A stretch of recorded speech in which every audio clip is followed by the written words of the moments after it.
तो बच्चों let's read the question. The question says two circles of radii 5 centimeter and 3 centimeter intersect at 2 points and the distance between their centers is 4 centimeter. Find the length of the common chord. तो यहाँ पर दो circle हैं जिनकी radius दे रखी है 5 और 3 centimetre. तो दो सर्कल्स बना लेते हैं. ये 5 सेंटीमीटर रेडियस वाला सर्कल हो गया और ये सपोज कर लेते हैं 3 सेंटीमीटर रेडियस वाला सर्कल हो गया. ठीक है. इनके सेंटर्स, एक का सेंटर मान लिया O, एक का सेंटर मान लिया O डैश. ओके. दोनों की रेडियस 5 और 3 सेंटीमीटर है. और इनकी कॉमन कॉर्ड कैसे बनेगी? ये पॉइंट्स A और B मान लेते हैं और AB को ज्वाइन कर देते हैं. तो AB हो गई कॉमन कॉर्ड. हमें AB की लेंथ निकालनी है. O से O डैश को ज्वाइन कर देते हैं, मीन्स दोनों सेंटर्स को ज्वाइन कर देते हैं. तो O डैश हो गई लाइन ऑफ सेंटर्स. ओके. तो इतने तो पॉइंट हो गए और रेडियस भी दे रखी है ना. तो ऐसा करते हैं OA को मिला लेते हैं और A से O डैश को भी मिला देते हैं. तो ये हमारा डायग्राम कंप्लीट हो गया. ठीक है. तो यहाँ पर क्या क्या गिवन है हमें? रेडियस है 5 और 3, मीन्स O से A की डिस्टेंस 5 सेंटीमीटर है. OA 5 सेंटीमीटर है और छोटे वाले सर्कल की रेडियस 3 है. तो O डैश A हो गई 3 सेंटीमीटर. ठीक है. और इनके जो सेंटर्स के बीच की डिस्टेंस OO डैश दे रखी है 4 सेंटीमीटर. ठीक. ये पॉइंट मान लेते हैं बीच में P, जो जहाँ पर ये दोनों लाइंस मिल रही हैं. ये पॉइंट हमने P ले लिया और ये सपोज कर लिया कि ये जो OP है ये x सेंटीमीटर है. अब OP x है और OO डैश पूरा कितना है? 4 है ना. तो OO डैश को हम क्या लिख सकते हैं? OP plus PO dash. ठीक है. OP plus PO dash. तो OO डैश कितना है? 4. OP को हमने मान लिया x, तो PO डैश या O डैश P, तो O डैश P कितना हो जाएगा? 4 माइनस x सेंटीमीटर. ठीक है ना. अब सेंटर्स को ज्वाइन करने वाली जो लाइन होती है वो हमेशा कॉमन कॉर्ड के परपेंडिकुलर होती है और उसे बाइसेक्ट करती है. ये स्टेटमेंट हमें यहाँ पर यूज करना पड़ेगा कि line joining the centres, line joining the centres perpendicular to common chord, perpendicular to common chord and bisected. तो बाइसेक्ट भी करती है. ठीक है. तो ये कॉन्सेप्ट यहाँ पर हम यूज करेंगे. तो इसके अकॉर्डिंग ये जो एंगल APO और एंगल APO डैश, ये दोनों ही कितने हो जाएंगे? 90 डिग्री. ठीक है. और AP हो जाएगा, बाइसेक्ट कर रहा है, बाइसेक्ट हो रही है कॉर्ड P पॉइंट पर. तो AP क्या हो जाएगा? AB का हाफ हो जाएगा. या हम ये भी कह सकते हैं कि AB जो है वो AP की डबल होगी. एक ही मीनिंग है दोनों बातों का. ठीक है. अब ये जो ट्राइंगल APO है इसमें ये एंगल 90 डिग्री हो गया ना. दोनों ही ट्राइंगल्स में एंगल 90 डिग्री है. तो ट्राइंगल APO में अब हम लगाएंगे Pythagoras theorem.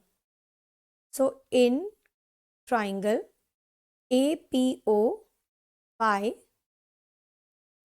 Pythagoras theorem. Pythagoras theorem means 90 degree के अपोजिट साइड, जो सबसे लॉन्गेस्ट साइड होती है, उसका स्क्वायर होता है रिमेनिंग 2 साइड्स के स्क्वायर के सम के. है ना. इसके अकॉर्डिंग हम क्या लिख सकते हैं? AO square equal to AP square plus OP square. ऐसे लिख सकते हैं. वैल्यूज पुट कर लेते हैं जो जो हमें पता है. 5 square equal to AP square plus x square. ठीक है. तो यहाँ से AP स्क्वायर क्या आ जाएगा? 5 स्क्वायर हो जाएगा 25 और माइनस x स्क्वायर. इसे हमने मान लिया इक्वेशन नंबर 1. बिल्कुल इसी तरह से हम ट्राइंगल APO डैश में भी लगा देते हैं पाइथागोरस थ्योरम. Pythagoras theorem. जब इसमें हम पाइथागोरस थ्योरम लगाएंगे तो हमें क्या मिल जाएगा? AO dash square equal to AP square plus O dash P square. Values put कर लेते हैं. तो ये हो गया 3 square equal to A P square, और ओ डैश पी हमने पीछे निकाला है ना 4 माइनस एक्स, तो उसका स्क्वायर हो जाएगा। तो ए पी स्क्वायर क्या आ जाएगा, 3 का स्क्वायर हो गया 9 और माइनस 4 माइनस एक्स का स्क्वायर। ये इक्वेशन नंबर 2 हो गई। अब इक्वेशन 1 और 2 में हम देख रहे हैं कि ए पी स्क्वायर दोनों लेफ्ट हैंड साइड में है ना, तो राइट हैंड साइड भी इक्वेट कर सकते हैं। चलिए कर लेते हैं, ये काम कर लेते हैं। तो जब दोनों इक्वेशन 1 और 2 को हम यूज़ करेंगे तो 25 माइनस एक्स स्क्वायर ये इक्वल हो जाएगा 9 minus 4 minus x whole square के। ठीक है, अब हम ये जो ब्रैकेट को ओपन करने के लिए फॉर्मूला लगा लेते हैं, a minus b whole square equal to a square plus b square minus 2ab। Okay, ये हो गया a square plus b square minus 2ab। ये फॉर्मूला अप्लाई कर लेते हैं यहाँ पर, तो क्या हो जाएगा, ये 9 माइनस 4 का स्क्वायर हो गया 16, एक्स का स्क्वायर हो गया एक्स स्क्वायर, और 2ab मीन्स 2 4 सा 8x। ठीक है, ब्रैकेट ओपन कर लेते हैं, 25 minus x square 9 minus 16 minus x square plus 8x। अब ये माइनस एक्स स्क्वायर तो कैंसिल हो गया, 9 माइनस 16 क्या हो जाएगा, -7 है ना, -7 प्लस 8x, तो 8x हो जाएगा 25 प्लस 7 मीन्स 32, तो x की वैल्यू आ गई 4। ओके, और ये x की वैल्यू अब हम रख देते हैं इक्वेशन नंबर 1 में।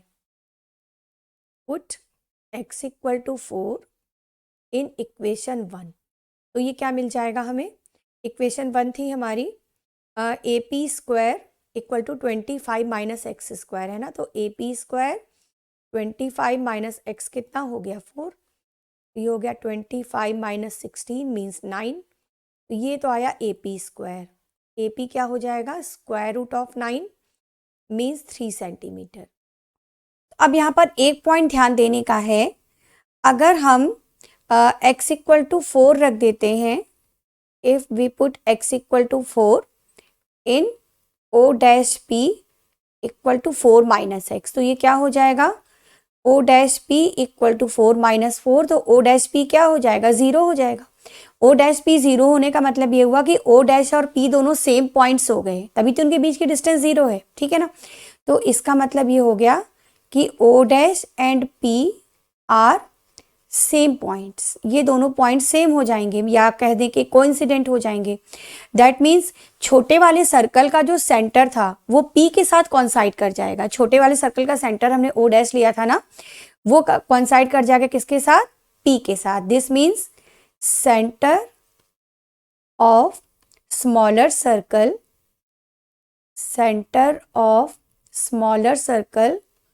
coincides with point P। Okay, तो हम ये कह सकते हैं ना कि ए बी जो है वो छोटे वाले सर्कल के डायमीटर का रोल प्ले करने लगेगा। This means A B is diameter of smaller circle. ठीक है ना, तो लेकिन डायग्राम में हमने ऐसा शो नहीं किया था कि ए बी छोटे वाले सर्कल का डायमीटर है, क्योंकि पहले से हमें ये नहीं पता था ना, ये तो जब हमने x की वैल्यू निकाली उसके बाद हमें क्लियर हुआ, तो यहाँ पर मेंशन कर दिया, इतना ओके है। ओके, तो फाइनली हमें निकालना क्या था, निकालना हमें था यहाँ पर ए बी, तब ए बी निकाल लेते हैं, आंसर हमारा भाई हो जाएगा। ठीक है, तो ए बी हो जाएगा 2AP। ठीक है ना, और मीन्स 2 × 3, तो ए बी आ गया 6 सेंटीमीटर, और यही आपका आंसर है 6 सेंटीमीटर।